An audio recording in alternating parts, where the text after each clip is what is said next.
Hello,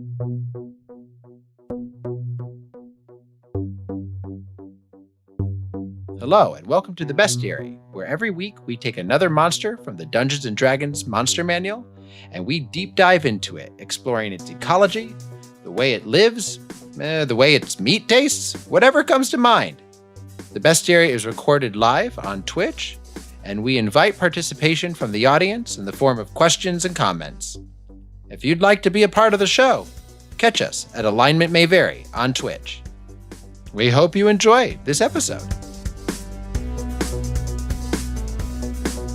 Hello, everybody. Welcome back to Alignment May Vary. We are the Bestiary today, and I am with several people that you may be familiar with. Jonathan, say hello, please. Hello, you are very familiar with me.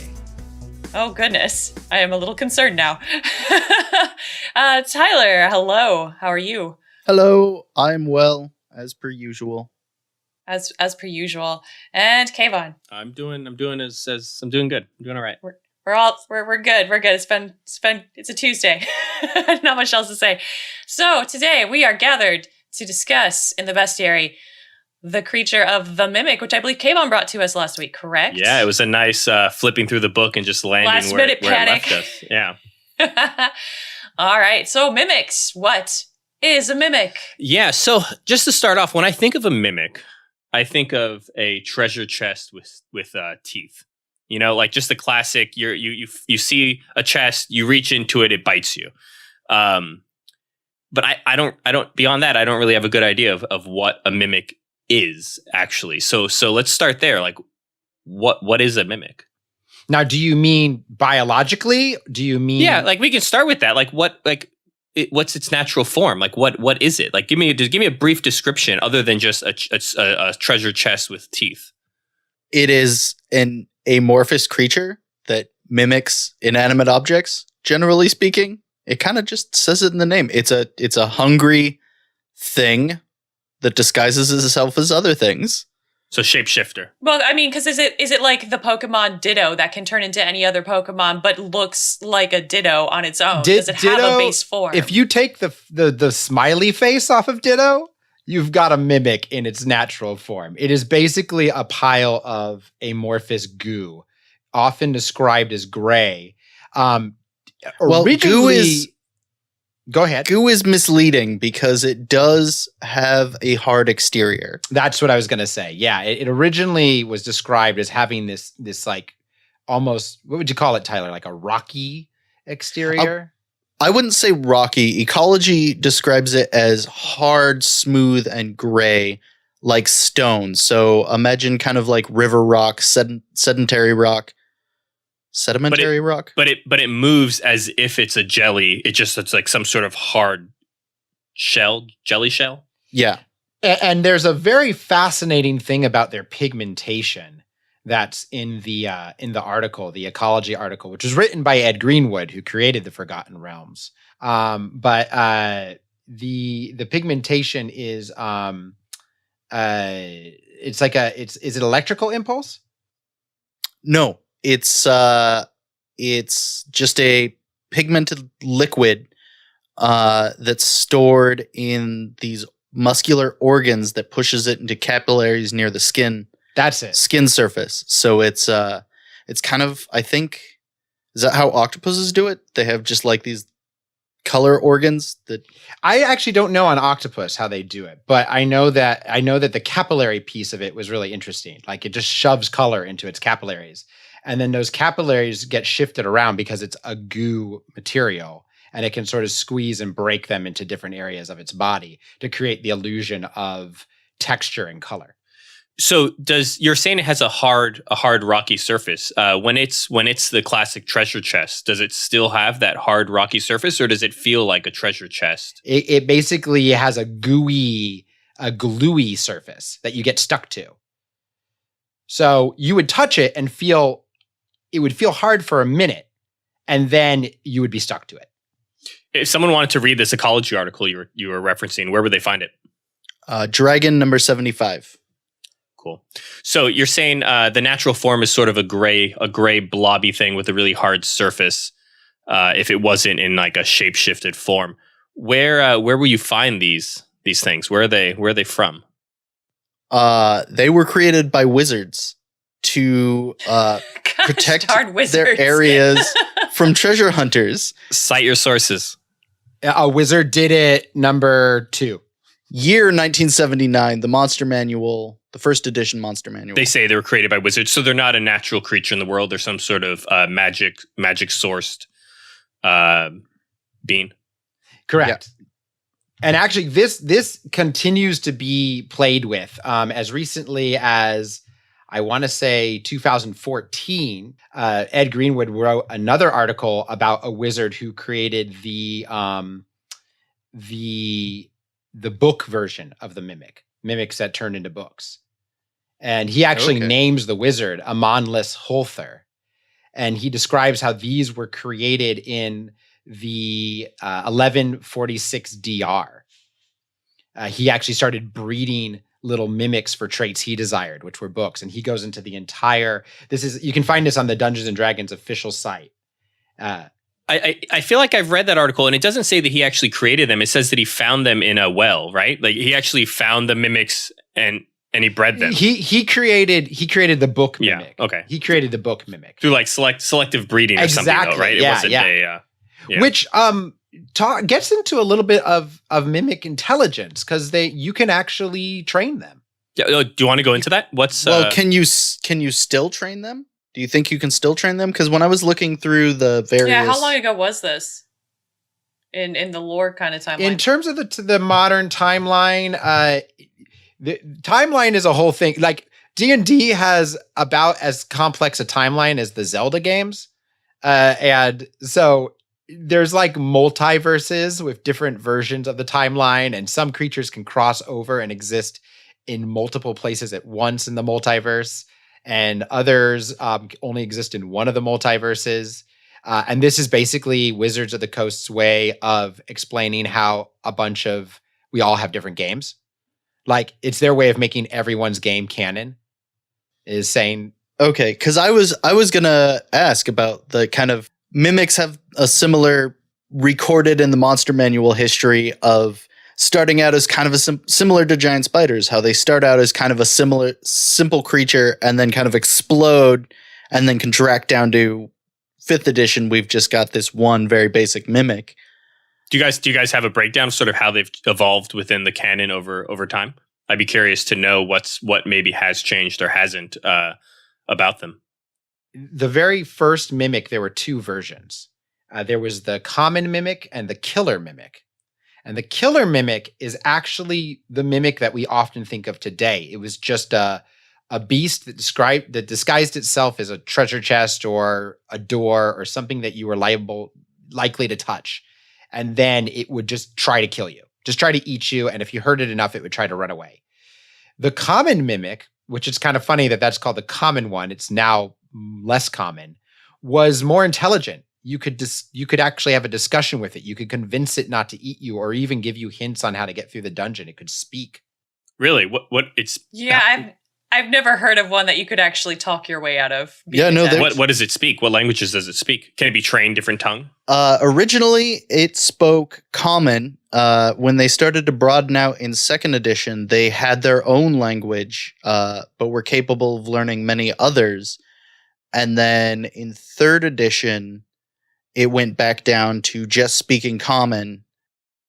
And now I don't know if they're capable of speech. I did not check 5th edition. Is the common edition or the common version no longer common at all? Did it get removed from canon? With that sort of jumping around, when you're building a campaign, do you kind of get to choose? Like, obviously you can homebrew whatever you want, but if you were a modern day DM, Jonathan, for example, do you feel like you would allow your mimics to speak, or what do you think you would do when it comes to mimics? Like Tyler was describing, they sort of had this build up where they had their own language at one point, and then they were sort of these intelligent creatures, and then they sort of reached this zenith in 4th edition. And we'll have to talk about the 4th edition mimic. That's a whole thing. I feel like we're gonna have to talk about a lot of the editions of mimics, because there are a lot of fascinating. I mean, to do the short version right now, so I can answer the question. mimics at one point they could be as big as houses. They could even disguise themselves as people. Whereas now, is that like their base form is that big too? Yeah, Or like yeah. whatever base form they are, they can transform into like something that's 10 times No. their size? It was they were building up towards this idea of almost a mimic hierarchy, where the longer they stuck around, they could grow bigger, even like mix with other mimics to become a bigger mimic and a bigger mimic. And this probably reached its intensity with maybe Nimicra, which is a character from Planescape, Torment. And Nimicra is literally a mimic that's the size of a small moon. Oh, wow. Oh, wow. And do not want. And you go from that and this fourth edition idea of like humanoid mimics, you go from that to fifth edition where it's treasure chest again. And it's a treasure chest that's not very strong. It's a challenge rating 2. And you have to remember that mimics were created when Gary Gygax created them. In terms of dungeon design, they were there to scare the crap out of players.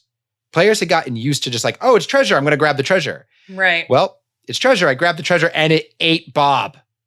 Like, oh God. Like, what are we going to, oh my God. I mean, they were terrifying. And they kicked some serious butt. They were tough creatures. They had a pretty good to hit. They had a fair amount of life. And so in 5th edition, they're not scary. That's the thing. They're just not a threat. A challenge level 2 becomes so, even at level 1, if you have enough heroes, you just sort of surround a thing and beat it to death. And like, well, you think that, but the glue, which again, in addition to everything else, was massively depowered in 5th, but as a frequent melee fighter who's come across his fair share of mimics, it's hard to fight a thing when your hand is stuck to it and then also your sword is stuck to it. You start to have to rely on your ranged combat and your magic users. Do they have an advantage on grapple or something? Because I know 5th edition, right? They simplify the combat rules so that you don't have effectively everything's broken down into like grapple checks, right? It's basically an auto grapple. If you touch it, you auto grappled. You're auto grappled. The escape DC is pretty low, like a 13. It still wastes your action to try and break away instead of doing damage to it. Yeah. I believe you also have a disadvantage when you are, or it has advantage on attack rolls grappling you, and you have disadvantage trying to break the grapple. Well, and that delay can be a game changer, especially if you're doing a solo campaign. Although not many people solo campaign D&D, but still, I mean, if you're one-on-one and you're completely stuck to a thing and you're wasting all your time trying to get away from it. One thing it doesn't talk about is what happens when your weapon hits it. It kind of leaves that up to interpretation. Oh, so even though it grapples your weapon to it, you can still potentially be doing damage. Well, it literally says the mimic adheres to anything that touches it, but then it only gives rules for what happens when you as a player are grappled to it. And some people have just said that some DMs play that like, well, you know, the grapple is your weapon being grappled to it, so we're not going to come up with separate rules. Other DMs, you know, in the original D&D, if you rolled like poorly enough, I think, on your hit against the mimic, your weapon became stuck and you had to do a whole other set of rolls to free your weapon.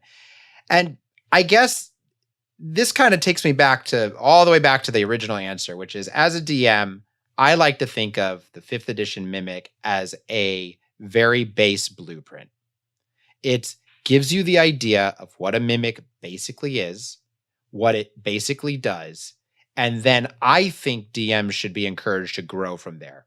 Make the mimic 20 feet tall. Make it an entire room. Make it a door. But play if it's hit points. Make it serve the story. Yeah, and make it, fit it to your players. And you kind of have to think about if the mimic isn't meant to be a scary, deadly trap, then you should probably think about what is it there for. They're too interesting to just throw in as a random encounter.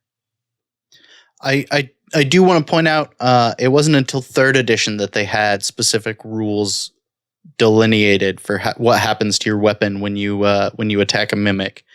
The original as written was The mimic excretes a glue which holds fast whatever member the creature touched the mimic with. Okay. I have a follow-up. So we're talking about an adhesive. So I guess that's outside of the mimic's ability to change into anything. It sounded like you're saying anything that it's the same size of, like the base jelly. It can change to anything about the same size as itself. And then on top of that, it has the ability to form a glue. Is there anything else that these things can do? Yeah, would you take attack stats from like a creature that it turned into, or does it have like a certain like tentacle stat damage that it hits? Because this thing, it looks like it just sprouted a bunch of tooth-lined tentacles at this poor little bard guy. The image here, yeah. It pretty much throughout its history has the adhesive property and then a slam attack. Basically, it just like pulls you into itself. Oh, well, that explains to deal that damage. Explains like the earliest images I was able to find of what the mimic looked like. It looked like a kind of clay face trying to punch out from a treasure chest, essentially, is the image I got. Yeah. And that's very similar to most versions. I want to say was it 3rd or 4th edition that they added like the ravenous maw and like tentacle attacks. I know in 3rd edition they ended up getting you're right, 3rd edition was the one where they talked about the weapons.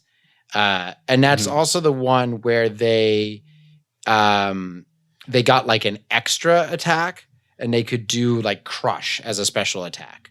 But it was still pretty basic.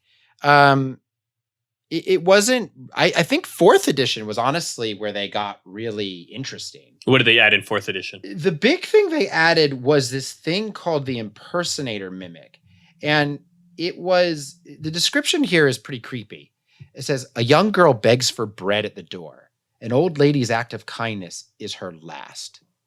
Then, in the form of the old lady, a mimic lures a passing farmhand inside, begging for help moving a table. Oh, so it just keeps absorbing the form of whatever it eats. And memories. Oh, shit! Yeah, that's the thing. That's what I was getting to. They eat the memories. Oh, that would be terrifying. And then eventually they like take pieces of themselves off of themselves and raise them as little children.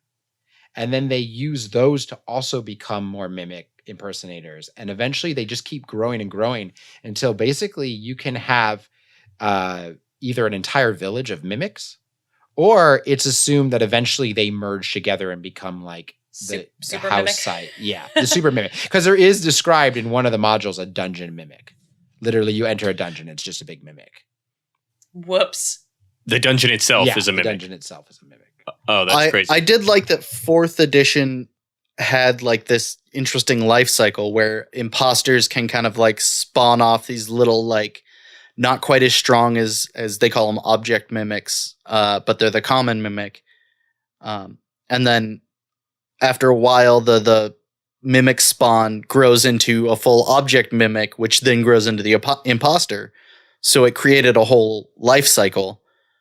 Is that for the creature. Is that since we always sort of touch on monster reproduction? Is that how they reproduce? They sort of like split off like asexual little beans off of their mother spore, and those little pods grow up to be whatever, like daughters, I guess, if you're going to follow the cell logic. Well, first mimics have to go on Tinder, and they have to decide whether or not they like the treasure chest you've become. Oh my gosh! No. No, it is a process of fission. Yeah. Yeah, that's all I could find for. Unfortunately, mimic sex, not as terrifying as we all expected. It just kind of splits. Now, one thing we haven't talked about in any of our Bestiary podcasts yet, but relevant really to all of them, is the fact that Dungeons and Dragons, each edition, many of them take place on different worlds. So like 4th edition, I don't recall what world it took place on, but it's not the Forgotten Realms that D&D 5 takes place in. And 5 takes place in the same world as 2. But I'm pretty sure 3 also took place in a different world. So sometimes when we talk about these origins, they change depending on the edition. For instance, in 4th edition, the origin of the mimic is not a wizard. They come from the far realms, which is this sort of like they're like these alien monsters. What are the far realms? The far realms are a plane of pure madness. So that's pretty Lovecraftian. That's about as Lovecraftian. Yeah, it sounds like Lovecraft to me. That's about as Lovecraft as you can get. I mean, like film-wise, my initial thought on like what these things could look like, I just kept thinking of the film like The Thing, and it was just this unknowable horror that just like took over the identities of other people to survive and stuff. So that I wasn't far off. No, that's definitely your impersonator mimic. I kind of, as I was researching it, got the feeling that, and I'm sure we'll get to this, that the inspiration was the Shoggoth from Lovecraft's work, you know, just like this amorphous thing that could change its shape at will and was all tentacles and teeth and unpleasantness. Yep, exactly. So, do we have a second to answer some questions from chat before we go on? Yeah. Mamba asked a really good question about, can True Sight be able to determine if a chest is a mimic? Like, is there an ability that you can just identify? Tyler, what do you? I think yes, Tyler. I mean, as a fellow DM, I think yes, because True Sight is supposed to be able to detect everything. What do you think? I would say yes. I personally don't like the rule as written for 5th edition that it is utterly indistinguishable. When it's disguising itself as a treasure chest, there's no way of telling that it's a mimic. I don't like rules that create a dead end. Like, if you have a thief who's coming up to this and's like, well, I'm not sure, maybe it's trapped. I'm in a completely empty room. There's bones around, and there's just this treasure chest. I want to take a second look. I want to look at this real close before I touch it. I feel like you should be able to find out some way rather than like the flat rule is it's always going to look like the thing it looks like, and there's no way to tell until you're attacked. No, there is a way. It's called Cast True Sight. That's the No, I feel like in the earlier, like my memory of the mimic is that it had a stealth. So it was you'd have to like go against deception or something, right? Or is that something you guys are saying? It had something called camouflage, and camouflage was its own thing, that basically made it indistinguishable. Because you got to remember, the idea was that it was a trap, right? And it was a mean trap. I mean, these things have a reputation for being kind of like BS. Like that, it was literally. Gary Gygax had a lot of creatures like this. I mean, the entire Tomb of Horrors is one big, like, just nanny boo-boo to the players. Like, it's just, he knows what they're going to do. He knows what they're like. And so he just turns the whole world upside down and says, basically, there are no rules. And that's what the Mimic was. It's like, you think you know the rules. You think that you get to treasure and you roll on a treasure table and you get loot. No, this one eats you. Yeah. And it was his way of keeping players on their toes. Yeah, so what do they eat? It sounds like they eat people. Yeah, do they have a preferred diet? Yeah. Yeah, is that their main source of they're carnivorous. sustenance? They will eat whatever meat Does that becomes mean they'll available eat to like them. vermin or something also, or what is that? Yes. Well, they can also, they really just feed on pure nutrients.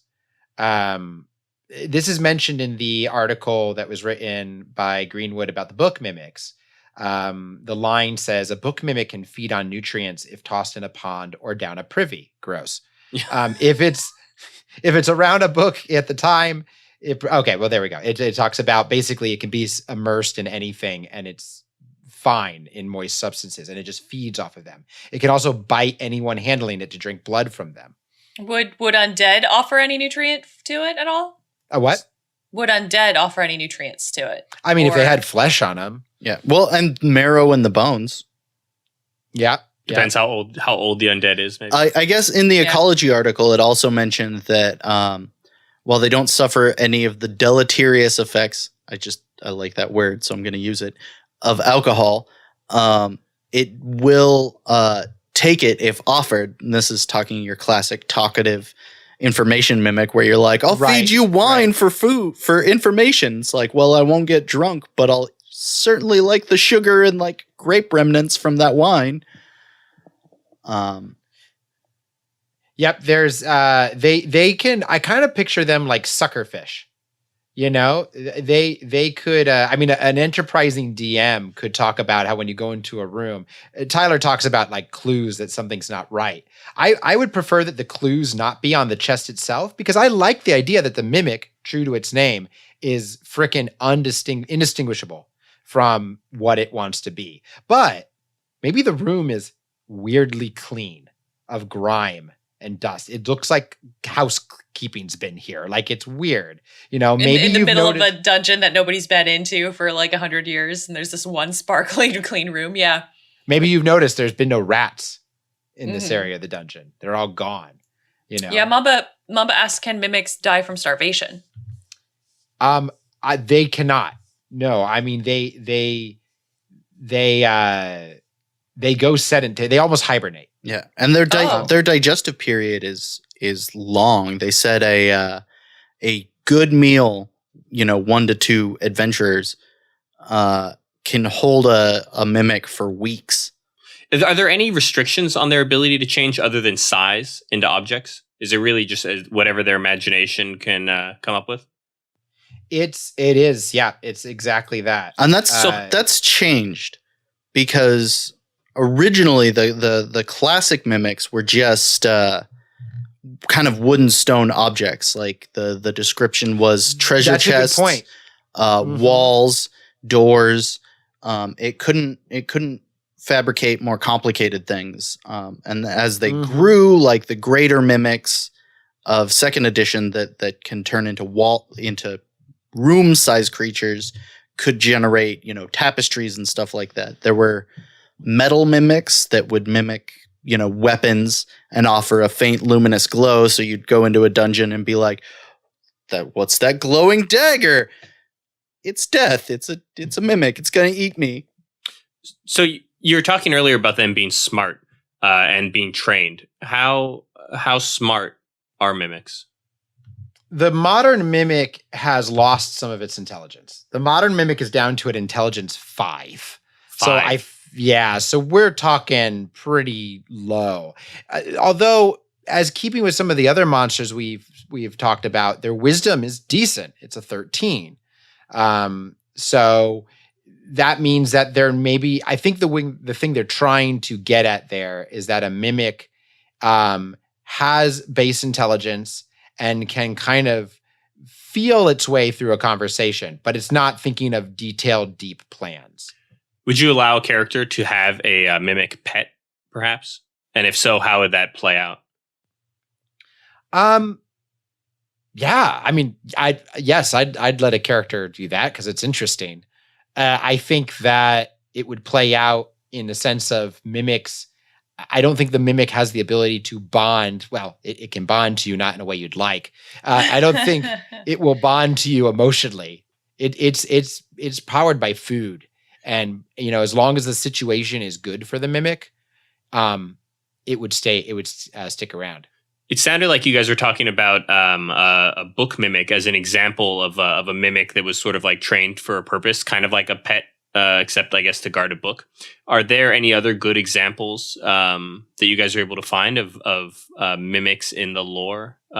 Epic mimic stories involving maybe campaigns using them as more integral pieces? There was a mimic that formed itself into the shape of a statue in a town square and went unnoticed for 2 years.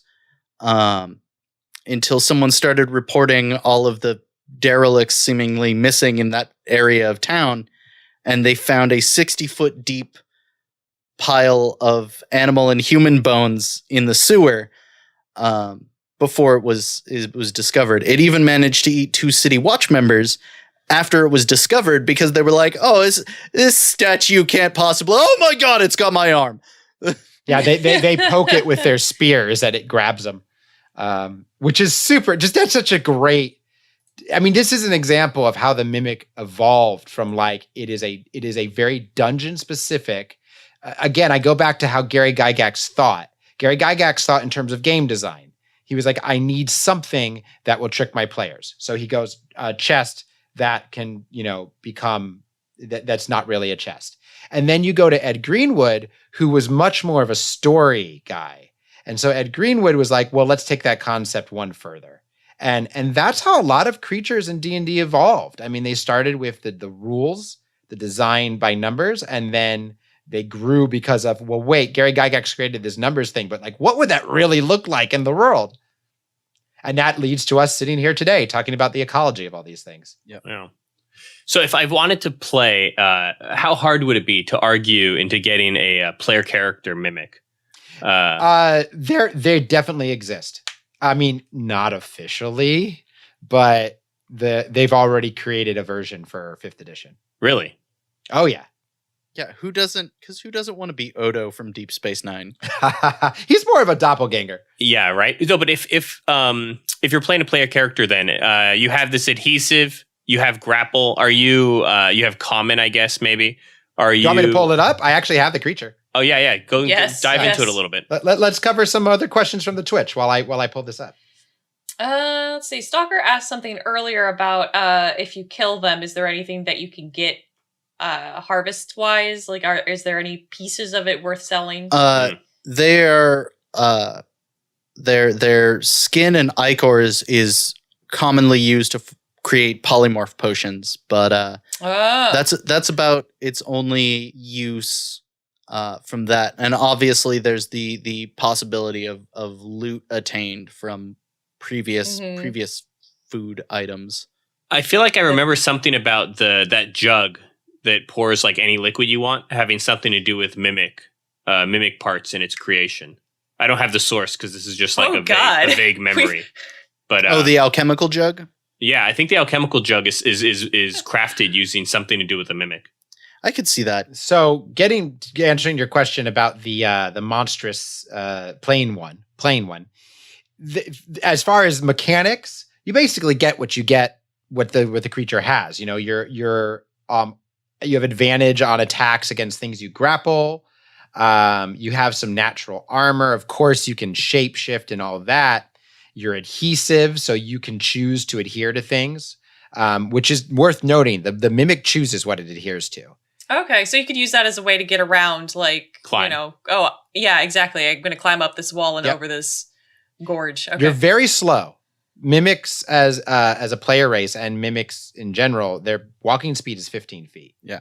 Oh. Whereas most creatures are 30. That's the fastest they've been in their entire history. Yeah, because they were at So 5 feet at one point, weren't they? Yes. Have it ride on a player then perhaps, depending on how big it is. Yeah. Well, the real problem, and they actually mention this in the design notes for the creature as a player race. They say the real problem with them is that mimics, they well point out, is an ambush predator. And an ambush predator, much as we know from our own, world, they sit and wait, and they conserve their energy because they go a long time between meals and they don't have a lot of energy to spend. So, a player is not going to have much motivation to join an adventuring party.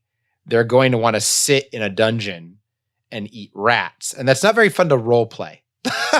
Like, if you want to play a race that changes form, you're really talking more about the doppelgangers who actually have culture and society and desires and personalities. A different monster we'll get to someday. But the mimic is like, it is a beast. It is a creature. It sits there and I think captures the essence of, say, the angler fish. There's something that is lost when you give the angler fish culture. Like you don't want to, it's just more interesting as this weird, bizarre hunter. Yeah, makes sense. If there are, what else do we have, Morgan, from chat? If not, I feel like my questions have been answered. I have a much deeper understanding now of the mimic. Mamba just asked if mimics ate something like a mythical object, do they gain the effect of that? I think they just hold on to it. They hold on to it, but unless they digest it. They can totally use it, though. Yep. Oh, okay. At the DM's discretion. So you could totally have a situation where your mimic starts losing, but it's holding on to a +2 sword and a potion of fire breathing. And all of a sudden you have a fire breathing mimic that's swinging around magical weapons. Do they mention Um, that in the ecology? I actually read that in like an official Dungeons and Dragons material. I didn't pick it up off the ecology. I picked it up off of one of the blogs that I've been using. Okay. I can't remember if it's Monster Monday. I think it was Monster Monday. Or the that mentioned monsters it. know what they're doing. One of those. Yeah, one of those blogs. I read that this talks about- in an official. I just can't remember where, but they said like you can give your mimic, for instance, a ring of haste to make it the fight more terrifying, or to give it like a +2 dancing sword to make it, suddenly it whips out with this sword that's attacking you as well as its pseudopods. Yeah, I like they're smart enough to use the loot they've stolen from previous adventures. Right, because they can choose what to digest. And so they don't have to digest inanimate objects. They basically can, remember that their whole body is every inch of it mutable. They can do something with that. So they can make, whatever shapes or caverns or pits in their body that they need to do. Remember, there's a mimic dungeon. It can be very complicated. Weird that they can transform into such a complicated system, like a system of caves, a dungeon, and yet have such a low intelligence. Yeah, that is a good point. That's a really good point.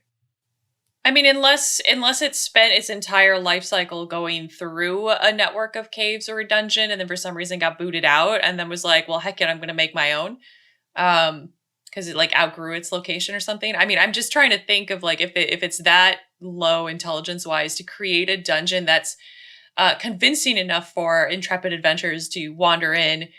If we're just being presumptuous here, we could also say it started off in a room of a dungeon and then spread, slowly growing, taking over one room at a time. And then by the time it reaches the exit of the dungeon, it is now effectively like the lining of an entire dungeon and mimicking each room that it took over as it did so.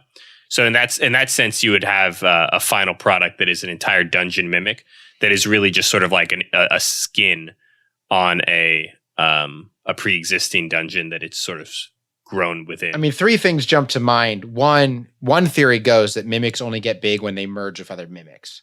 So you could picture that a mimic who's become a dungeon has an intelligence equal to all the mimics inside of it, like exponentially growing smarter and smarter. You could also chalk it up to just pure instinct. Like this creature, like the chameleon in our world, does some pretty incredible things with its body, but do we think it's intelligent? No, you can't like play a game of chess with a chameleon. But it could look like that chessboard. And so it's this instinctual thing. So a mimic that was big enough might instinctually just be able to literally recreate what it knows to be a dungeon without really knowing what it's doing. Well, and it's kind of an outgrowth of the greater mimic itself, because the greater mimic is like, it's just a room. An old enough one could be a dungeon. Like Kayvon was saying, it just grew and absorbed more rooms. And these creatures were inspired originally, the origin of them, even before Gary Gygax, because he took his inspiration from actually a short story. Oh, yeah. Get into the origin a little bit. Yeah. The short story is called Colony. It's a science fiction short story by the well-known Philip K. Dick, actually.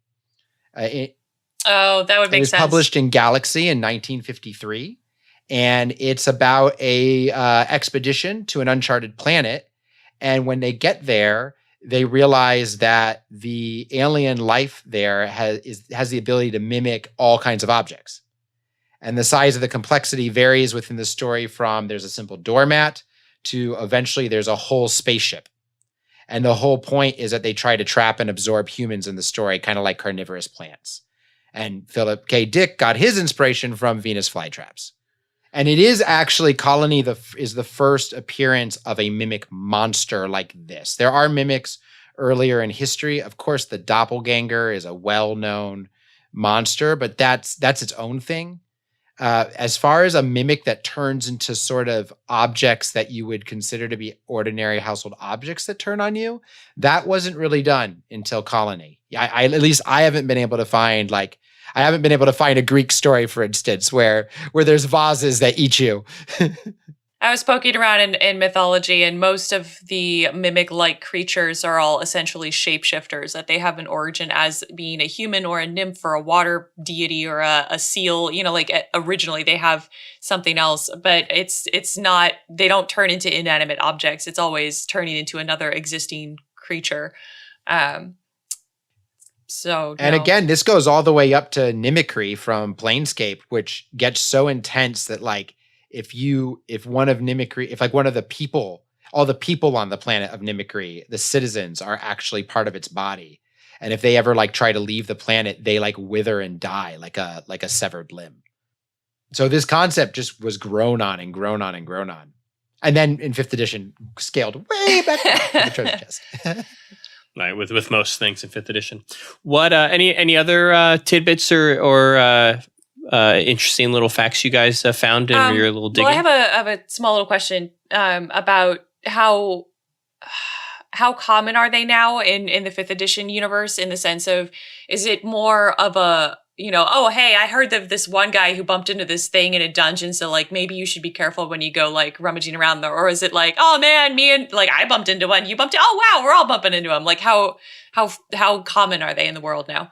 I haven't seen a lot of them in modules. As I read through the modules that they release, every quarter or so, I keep my eyes open for mimics because I do think they're a cool creature, but I haven't spotted them very often. That's kind of a frustration I find looking over the 5th edition like Monster Manual entries. Like you look at older ones and they mention like frequency of appearance.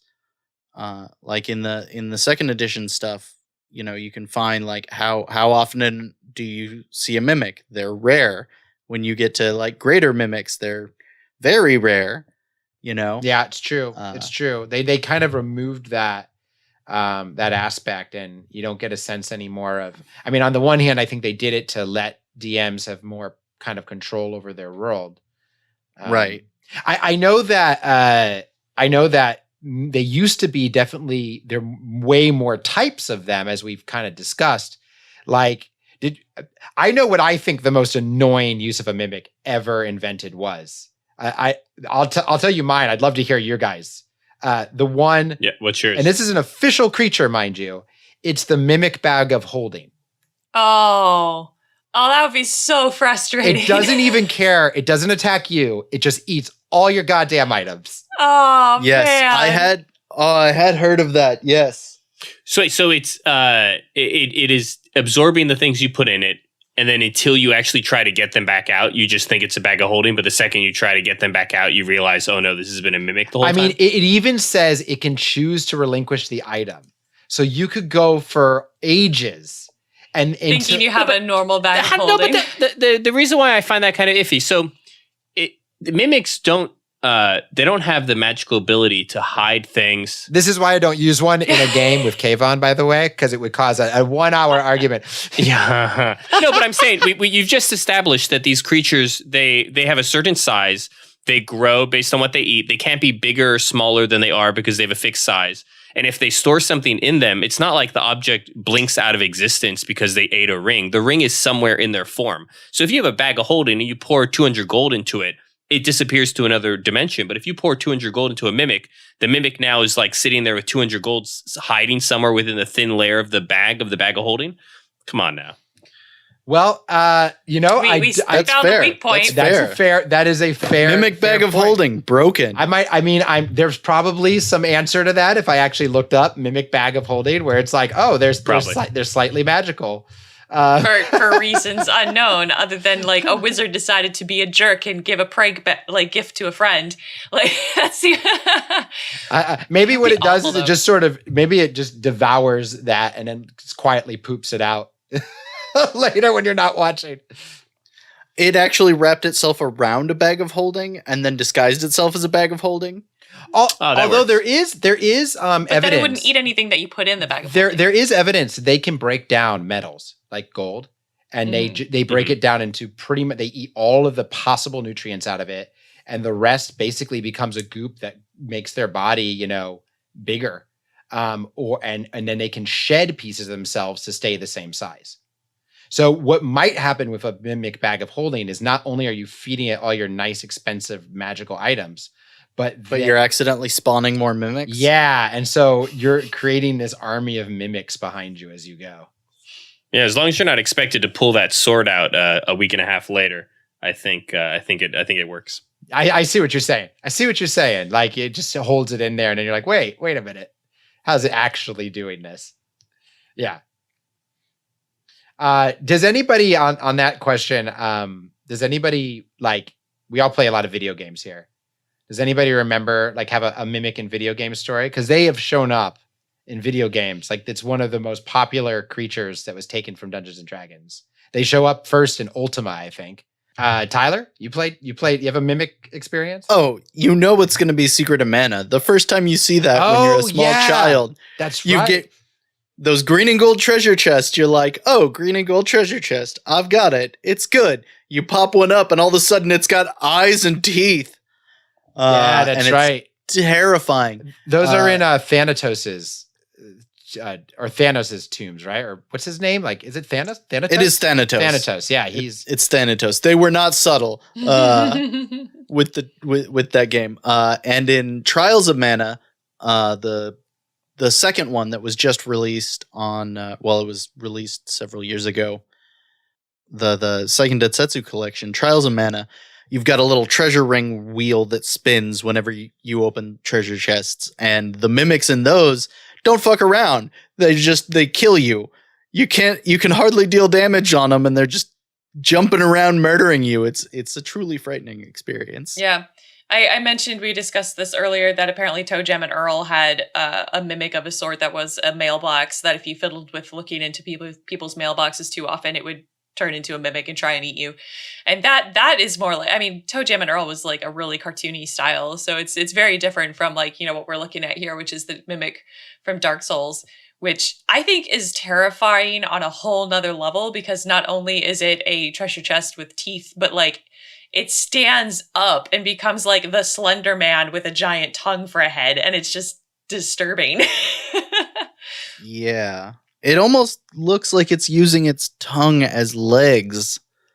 No, the tongue is a separate part of its body. Oh, okay. Okay. But yeah, the coloration here is not a great one. Yeah, the Dark Souls ones are legitimately scary because they look menacing and weird.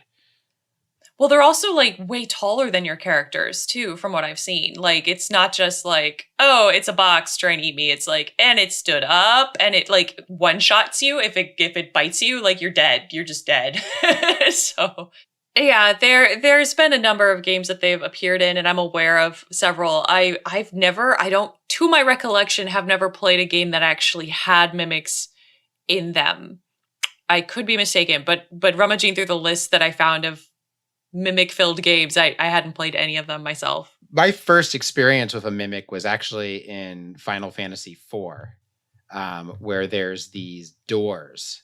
Do you remember? Oh shit, are they in Final Fantasy? Maybe they're all over Final Fantasy, but I don't know the first appearance of them in Final Fantasy, but in 4, you go into this sealed cave that's like deep underground, and you've never had this happen in like any RPG before.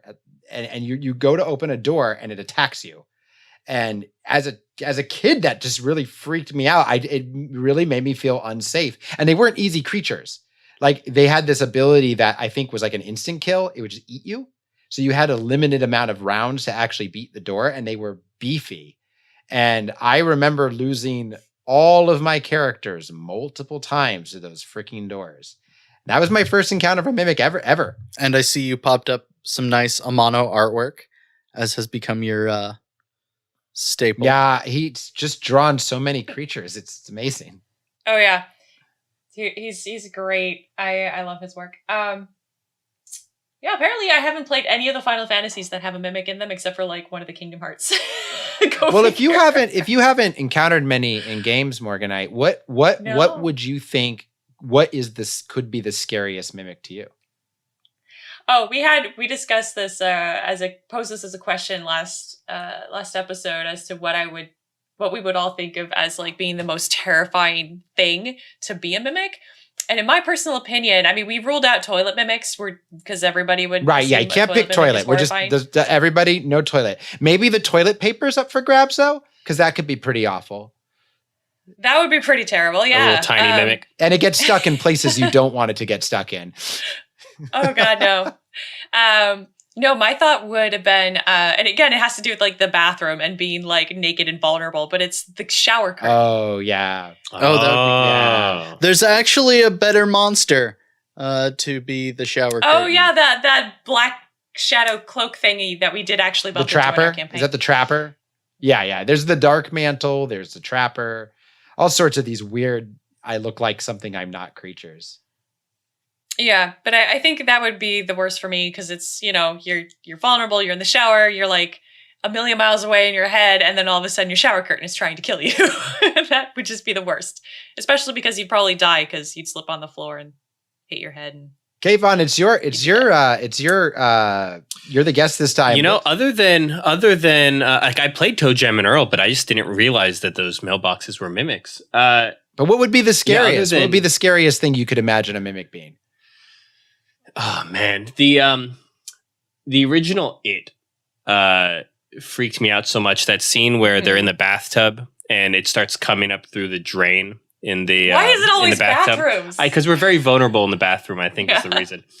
So something similar. We're not necessarily a shower curtain, but if you're like standing in a bathtub and all of a sudden the bathtub starts curving around you or something like that, where you've sort of like let down your guard, Right. Or you're in bed and all of a sudden like your sheets start tightening on you, like, ugh, that's real life scary. I mean, that would never happen in a D&D campaign because you never eat or sleep or use the bathroom. Nope.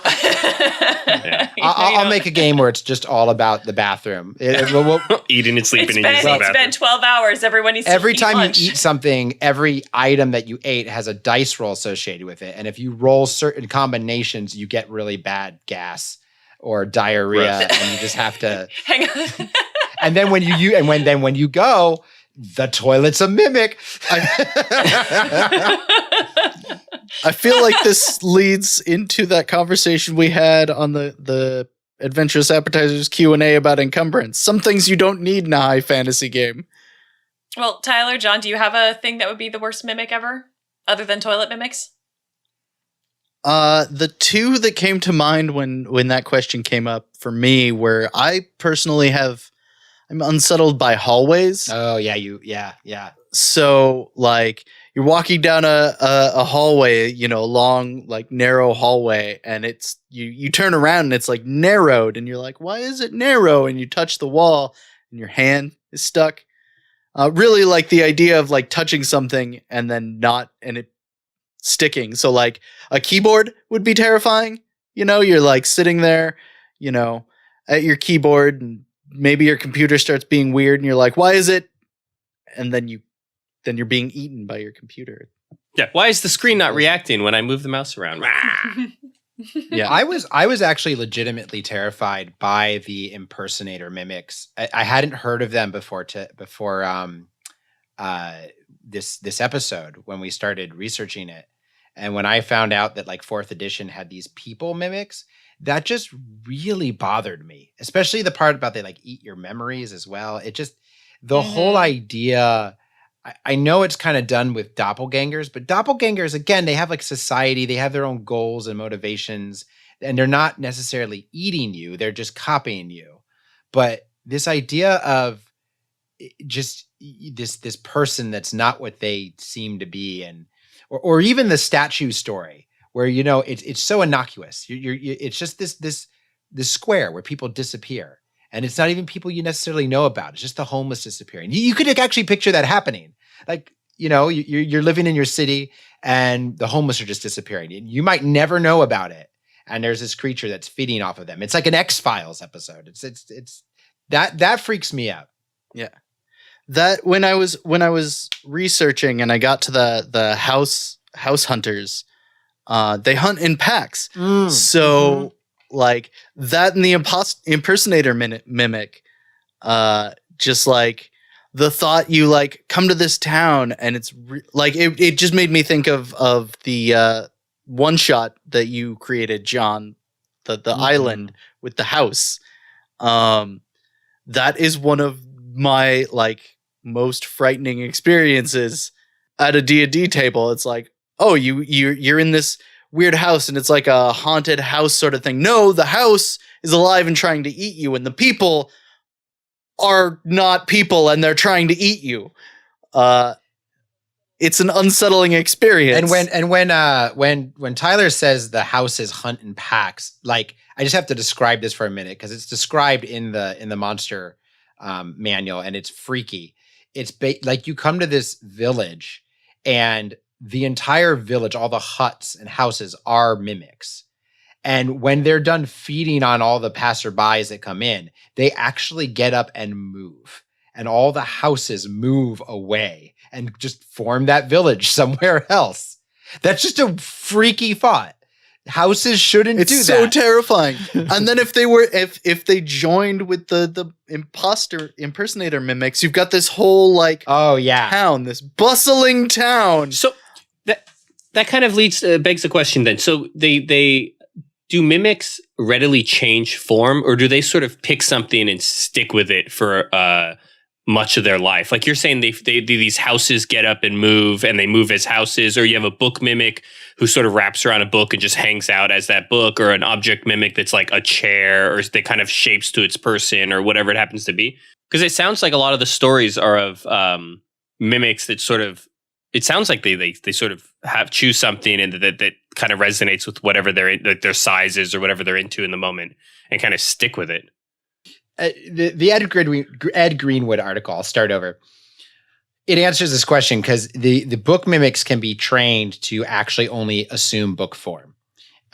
But mimics that are left in the wild they're ambush predators. They'll assume the form of whatever they think will get them the most food.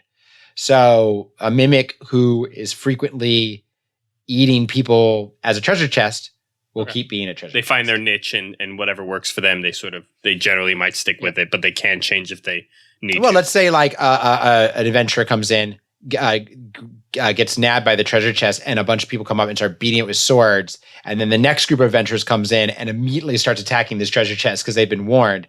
The mimic is smart enough to change its game.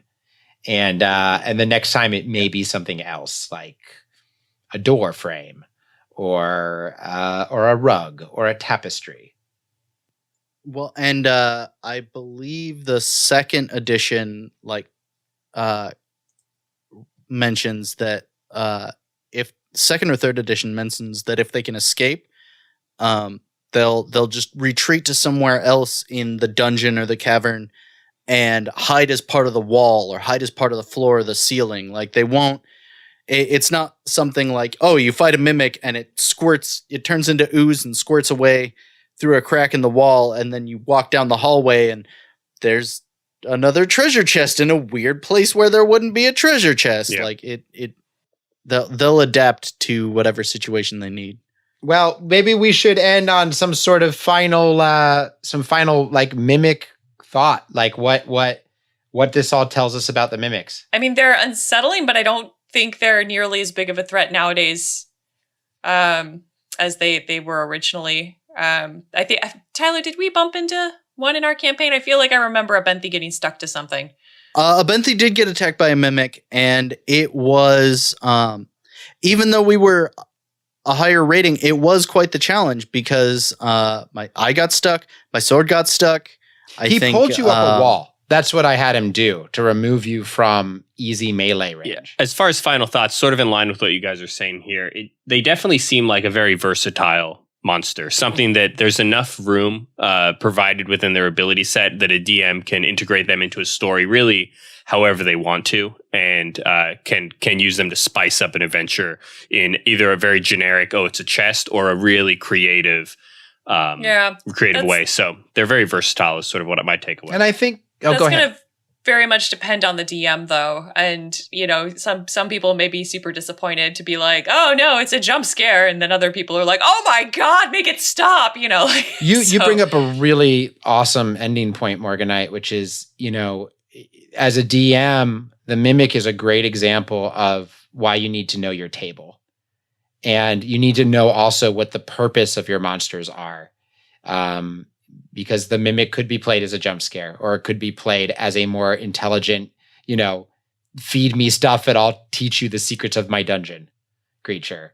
Or it could be played as a whole village. But it's a good note to DMs. Know every creature you put in your game, know what the purpose of that encounter is.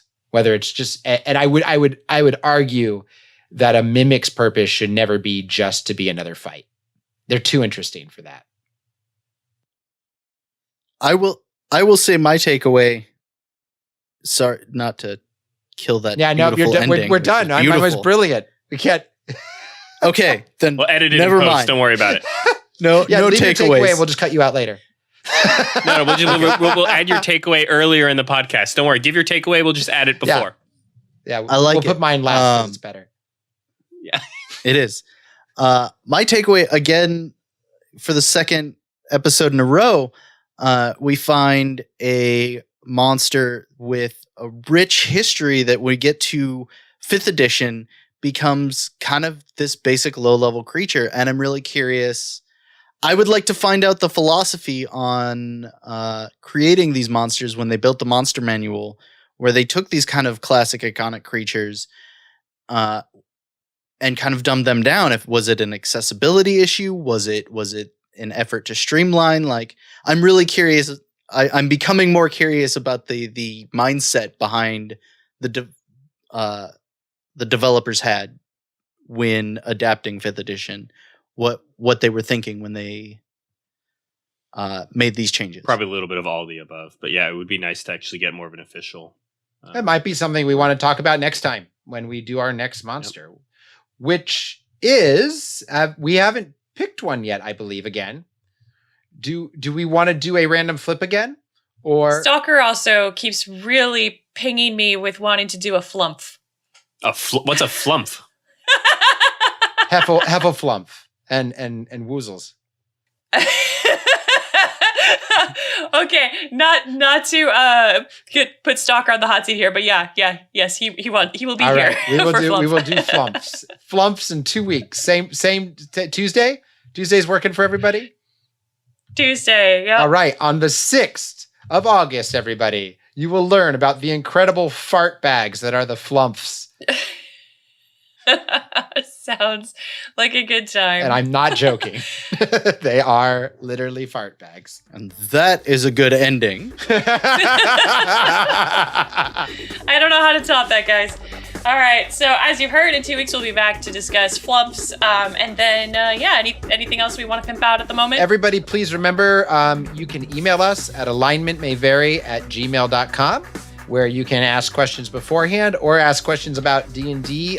We've been getting some questions, and we almost have enough to do another podcast. Me and Tyler will often sit down and just tear apart these questions that people ask. So tear apart in a good way, not like a mimic way. We dive chew real them. deep into We them. chew them. We sometimes spit them back.